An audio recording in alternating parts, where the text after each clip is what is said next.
Aung San Suu Kyi said, "It is not power that corrupts, but fear." In episode 3, we'll show you why and how wrongful convictions happen.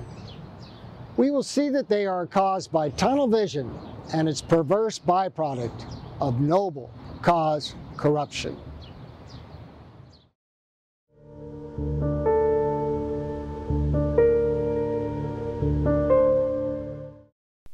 Before we delve into noble cause corruption, let's briefly discuss how Judges for Justice goes about uncovering the cause of a wrongful conviction. Some people might argue that the central tool to solve a violent crime is forensics, CSI, crime scene investigation. Forensics are vital. However, the FBI informs that the most important investigative tool is to get a victimology, that is, a complete history of the victim. What was going on in the victim's life that may have led to the victim becoming a target of violent crime? Most people, especially attorneys, might think that the best way to uncover a wrongful conviction is to review the transcripts of the trial. Going over the trial transcripts can be beneficial. But because wrongful convictions usually involve noble cause corruption, we have found it more important to do a complete history of the investigation. It is our Judges for Justice experience that the key to uncovering the cause of a wrongful conviction is to look at what was going on as the investigation progressed. What, when, and how did the investigators realize and obtain the evidence that led to the conviction? That necessarily involves getting into the details. We believe that the critical month of the Katrinack murder investigation was October 1995. If there was noble cause corruption in this case, this is the month in which it started. In this episode 3, we put forward that the source of all bad conduct is fear. Were the investigators put in fear in October 1995? Yes, we think so, both at a local level and at a national level. This is page 1 of an FBI laboratory report. It is dated October 13, 1995, almost exactly 10 months after the December 15, 1994 disappearance and murder of Joanne and Alex Katrinack. From this FBI DNA report, the lead investigator, PSP Trooper Bob Egan, and Dr. Thomas Jensen, PSP Lab Scientist, would learn two things: some good news and some bad news. This is page 2 of the October 13, 1995 FBI DNA report. The first thing they learned, the good news, was that the blood on the Q1 hairs probably belonged to Joanne Katrinack. That meant if they could identify the donor of the 8 to 9 inch dirty blonde hairs found on Joanne's car seat, they could find the killer. The second thing they learned, the bad news, was that the DNA obtained was a mixture from more than one individual. How could that happen? They soon realized that Dr. Jensen of the PSP lab instead of using latex gloves, contaminated the Q1 hairs by spreading them out with his bare hands. It was his DNA that was in the mixture. We believe this contamination of key evidence may have caused fear to both Jensen and Egan that they had screwed up the case. The FBI lab reported they were also sending the submitted items, the Q1 hairs, back to the PSP lab under separate cover by registered mail. We are going to see that the Commonwealth denies ever receiving the Q1 hairs back from the FBI lab. If there was noble cause corruption in this case, we believe that this yellow highlighted sentence is key to understanding how it happened. In episode 5, we will give a full explanation. On October 13th, 1995, the PSP investigators got the deflating news that they might have contaminated crime scene evidence. This news was on top of some major disheartening national news 10 days earlier. That being, there was a major seismic event in California that shook the entire American justice system to its core. On October 3rd, 1995, 10 days before this FBI lab report, OJ Simpson was acquitted. The vast majority of Americans believed that OJ Simpson was guilty. Nothing was the same after this acquittal. In our Judges for Justice opinion, this was a critical turning point in American justice. This acquittal created fear and dismay in both law enforcement and in the general public at large. A fear that our jury system had run amok and couldn't be trusted. Was the Katrinack murder investigation impacted by the double whammy of the O.J. Simpson acquittal and the PSP lab contaminating the hair evidence? Yes, we think so. We will see that both Egan and Jensen committed acts, in our opinion, of noble cause corruption after these events. Let's discuss an act of noble cause corruption by Trooper Egan, the destroying of a letter from an eyewitness.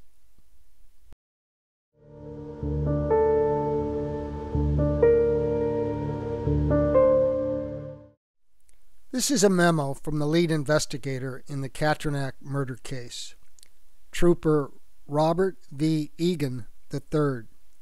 The red box highlights that he destroyed a letter. The letter was from a man who claimed he saw Andy Katrinack yelling at Joanne Katrinack on the day of her disappearance. Why would Trooper Egan destroy this evidence? And why do wrongful convictions happen? The answer to those questions is the same: tunnel vision and noble cause corruption. Hang with us here. It takes a while to explain.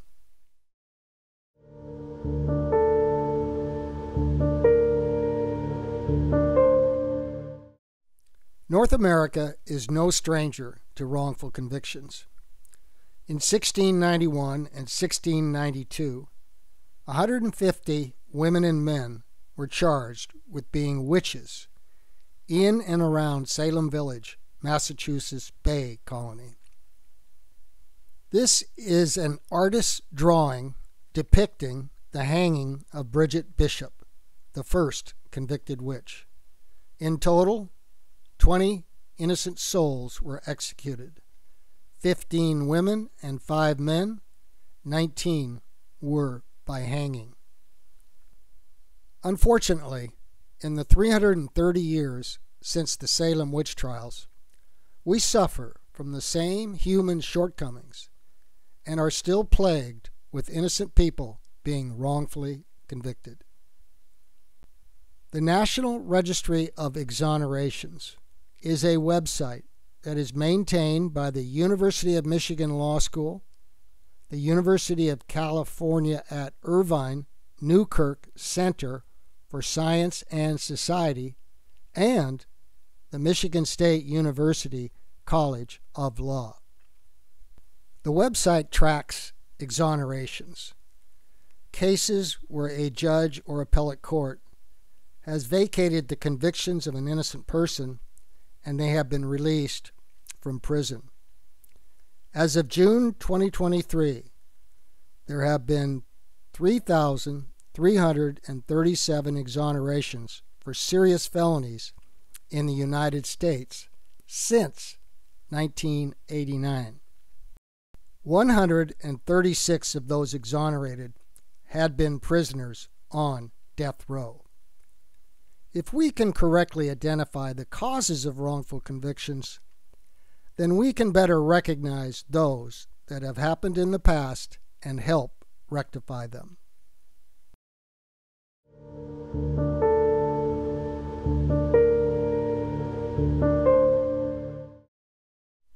We all know that animals have instincts, an inborn pattern of activity.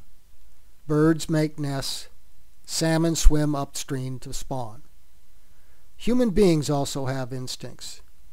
Human instincts include sex, security, and social. They are powerful, subconscious drivers of human activity. If our ancestors running around 5,000 years ago didn't have these three instincts and passed them on to their progeny, we wouldn't be here today. It seems much of commercial advertising often features attractive men and women models. It is aimed at our sex instinct. Human beings also have a security instinct. They want a roof over their heads, food on the table, the heat on the inside, cold on the outside, and they want to be safe. We also have a social instinct. We work together in communities for the common good, not unlike ants in an anthill or bees in a beehive. We have families. We go to schools. We live in cities. We live in countries. We work together. And we hope each of us contributes to our society. Our instincts drive us. They drive our survival as a species. When an instinct is threatened, it generates fear. Edmund Burke said, "No passion so effectually robs the mind of all its powers of acting and reasoning as fear." The September 11, 2001 attack on the Twin Towers in New York was a shocking crime. 2,977 innocent victims were murdered. Our security instinct was threatened. Our social instinct was threatened. It generated fear in the United States. 18 months later, in March 2003, the United States invaded Iraq. Even though United Nations inspectors told us Iraq did not have weapons of mass destruction, even though Iraq had no connection with the 9/11 attacks.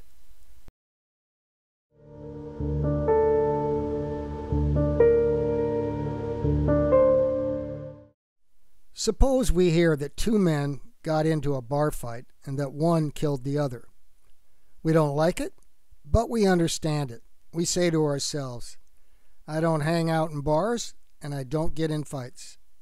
But when a young mother and her baby are kidnapped, taken to a patch of woods, the mother brutally beaten and then shot in the face, that is entirely different.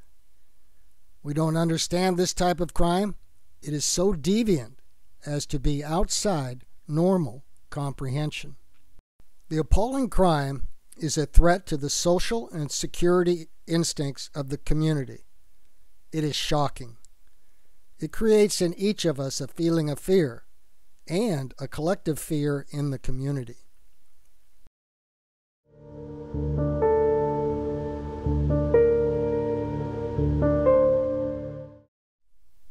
A shocking crime leads to fear in the community. The police experience fear too. They have never seen such a deviant crime. Who could possibly have done this? The police fear is compounded when the media publicizes the crime and reports there is no progress in finding the perpetrator. The fear leads to pressure for results on police and prosecutors.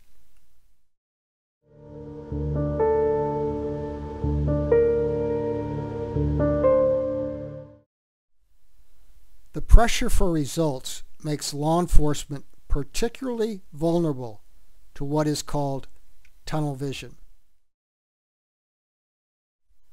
In the 1990s, 3 egregious wrongful convictions came to light in Canada. They saw great harm to the innocent person and his family, but they also saw great injury to the government. An exposed wrongful conviction comes with a resultant societal loss of confidence in the police and prosecutors. Canada's Department of Justice saw these damages as unacceptable. They decided to investigate them, determine the causes, and make recommendations on how to prevent them in the future. In 2004, Canada's Crown prosecutors issued their report. It was entitled, Report on the Prevention of Miscarriages of Justice. It is a landmark study and a must-read for any person interested in wrongful convictions and how to prevent them.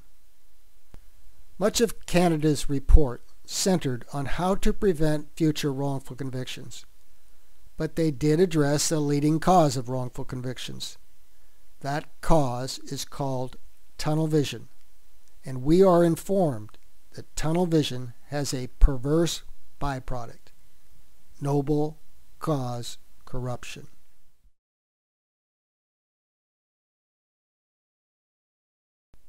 Tunnel vision is not a simple concept. It is a subconscious force, like an instinct. It can, unconsciously, drive our thoughts and behaviors. Canada prosecutors define tunnel vision as, quote, tunnel vision in the criminal justice context can be described as a tendency of participants in the system, such as police or prosecutors, to focus on a particular theory of the case and to dismiss or undervalue evidence which contradicts that theory. End quote. Tunnel vision narrows the focus of an investigation to a single target. A part of tunnel vision is confirmation bias.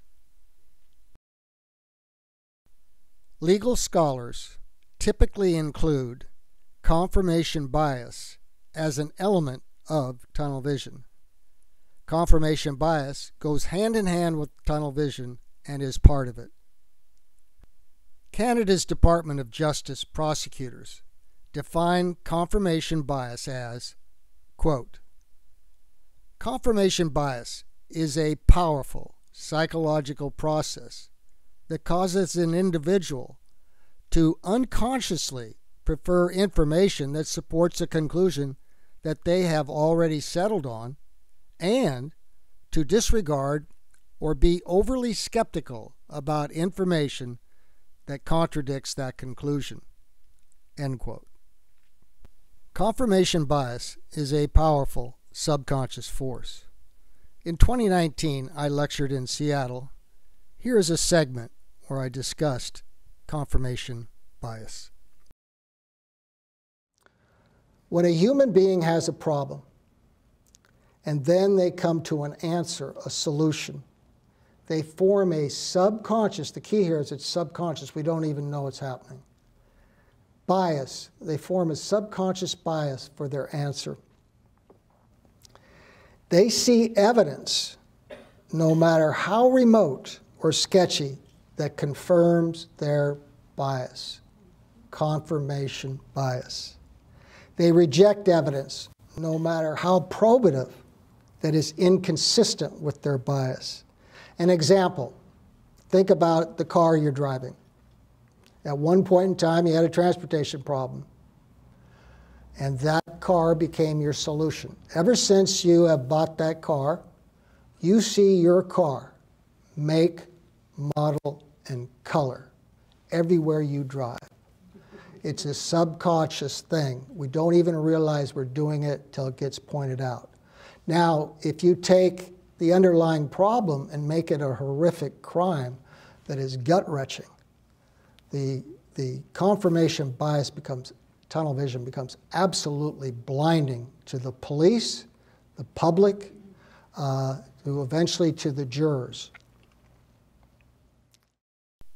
When we are subconsciously locked into our tunnel vision, our confirmation bias, we accept evidence no matter how flimsy, we reject evidence no matter how probative. If evidence is probative, it means it tends to prove that something is true. Patty RORRER's jury was told that this human hair was found clutched in the right hand of Joanne Katranak. They were also told the hair did not belong to Patty RORRER or Joanne Katranak. This evidence is exculpatory to Patty RORRER. It is probative because it tends to prove someone other than Patty RORRER was the killer. Why did law enforcement and the jury reject this evidence? Because they were under the influence of a subconscious force, their confirmation bias. You would think that in Pennsylvania's highest profile case, these two pieces of crime scene evidence would have been DNA tested. The cigarette butt could be tested for both nuclear DNA and mitochondrial DNA, but it wasn't, and to this day it still has not been tested. The hair found in the right hand of Joanne Katranak could have been tested for mitochondrial DNA, but it wasn't, and to this day it has still not been tested. Why not? Judges for Justice believes that the reason law enforcement refused to DNA test these items is because they were afraid, at least subconsciously, that DNA testing would show the cigarette butt and the hair clutched in Joanne's right hand are a mitochondrial DNA match, and that the nuclear DNA will show the cigarette butt was smoked by a man. The only way to find out is to do the DNA testing. The prosecution was successful in getting the jury to disregard the hair in Joanne's hand, but it becomes a big-time problem if the cigarette butt DNA matches the hair DNA and shows that a man smoked the cigarette. If so, that man was the killer of Joanne Katranak, not Patty RORRER. Tunnel vision, where we reject evidence that is inconsistent with our bias, is the culprit that is responsible for the Commonwealth's failure to DNA test crime scene evidence. They reject evidence, no matter how probative, that is inconsistent with their bias. Here, again, is Trooper Egan's memorandum. It is a classic example of tunnel vision. This report by Trooper Egan was written on November 27, 1995. According to Walter Troutman, Trooper Egan physically threw him out of the police station on October 31, 1995. Troutman sought medical treatment at an emergency room. Troutman had his attorney write a letter of complaint to Egan's superiors. We will discuss this incident much more in episode 6. But for the moment, notice that Trooper Egan misspells Troutman's name as Troutman and is incorrect about Troutman's age, listing his age as 55 when he was actually 69 years old. Why does Trooper Egan feel Troutman's letter was of no investigative value? In our opinion, it is because it is inconsistent with his tunnel vision. They reject evidence, no matter how probative, that is inconsistent with their bias. Why did Trooper Egan destroy the letter that Troutman had written him? Because he is engaging in noble cause corruption, the perverse byproduct of his tunnel vision.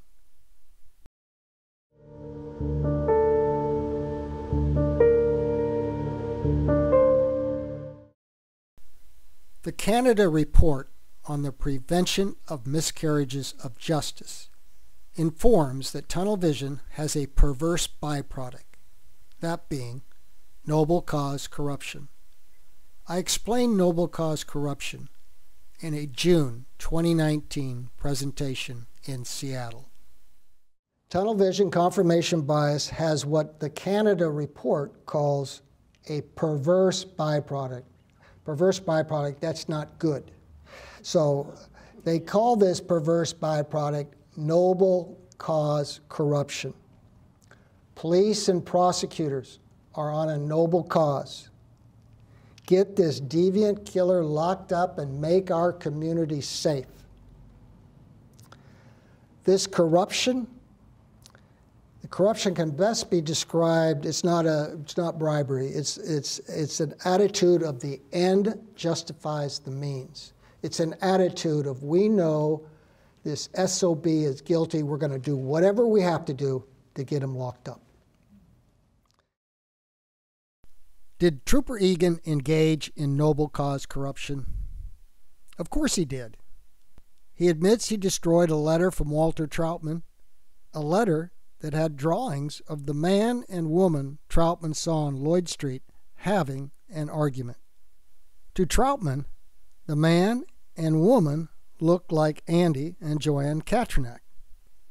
Whether or not Walter Troutman actually saw Andy and Joanne arguing on December 15, 1994, is largely irrelevant. Most of us can agree that Patty Rohrer's defense should have had the letter Troutman wrote to Trooper Egan. According to Trooper Egan, Walter Troutman had appeared at the Bethlehem police station approximately 15 times. Each appearance should have generated a police report. In the 1990s, this was the highest profile case in the Commonwealth of Pennsylvania. Yet there is no record of a man, Walter Troutman, who claimed he saw Andy Katranak pounding on the windshield of Joanne Katranak's car. What happened? Were the reports destroyed? Apparently so. This is more evidence of noble cause corruption.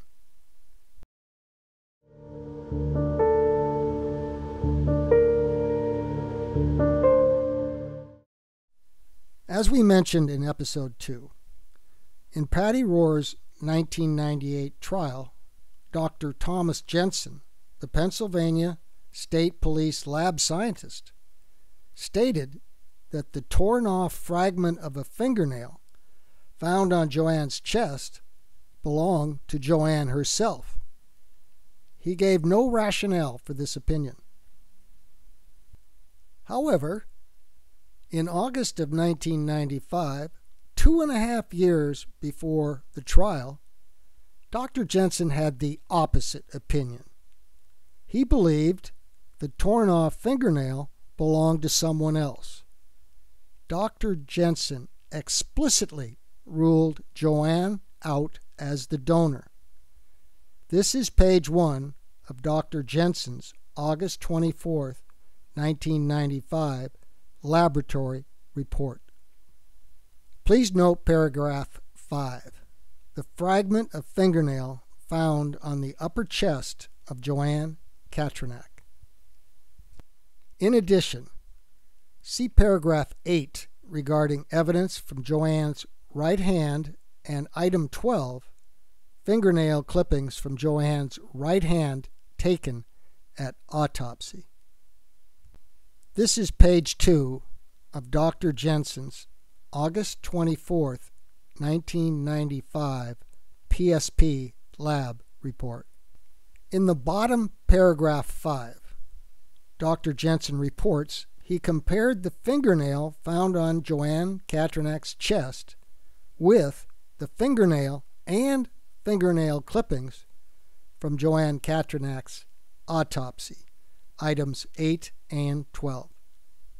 Dr. Jensen stated that the fragment of fingernail found on Joanne's chest, quote, was found to differ, end quote, from Joanne's fingernails. Jensen said the fingernail fragment was different in size, width of nail, and grooming. Why would Dr. Jensen change his opinion 2.5 years later at Patty RORRER's 1998 trial? Because in 1998, Jensen's tunnel vision was that Patty RORRER was Joanne's killer. His tunnel vision rejected any evidence that was inconsistent with that belief. In our opinion, Dr. Jensen was engaging in noble cause corruption when he testified, directly contrary to his 1995 finding that the fingernail belonged to Joanne Katranak in the 1998 trial of Patty RORRER. Patty RORRER's jury was told the human hair found in Joanne's right hand didn't belong to Joanne or Patty. But if they had also been told that the fingernail found on Joanne's chest did not belong to Joanne or Patty, well, that would have created a lot of doubt in the truth of the Commonwealth's case. So, Jensen had to change his opinion. This is a classic case of tunnel vision and its perverse byproduct of noble cause corruption. Judges for Justice believes that the fingernail will not be a match for Joanne's mitochondrial DNA, but will be a perfect match for the mitochondrial DNA of the hair found in Joanne's right hand. And we know the hair in the right hand did not belong to Patty RORRER. Also, in our opinion, it is likely that the cigarette butt will be a mitochondrial DNA match to the fingernail and hair. If so, that means these 3 pieces of evidence were left by the same person, Joanne's killer. This proves 2 things. 1, Patty RORRER is not the killer. She is innocent. And 2, the real killer still walks the land, free to kill again. This ends episode 3. In episode 4, we will look at the 1998 aggravated murder trial of Patty RORRER. After the conviction, the Commonwealth asked the jury to give Patty RORRER the death penalty.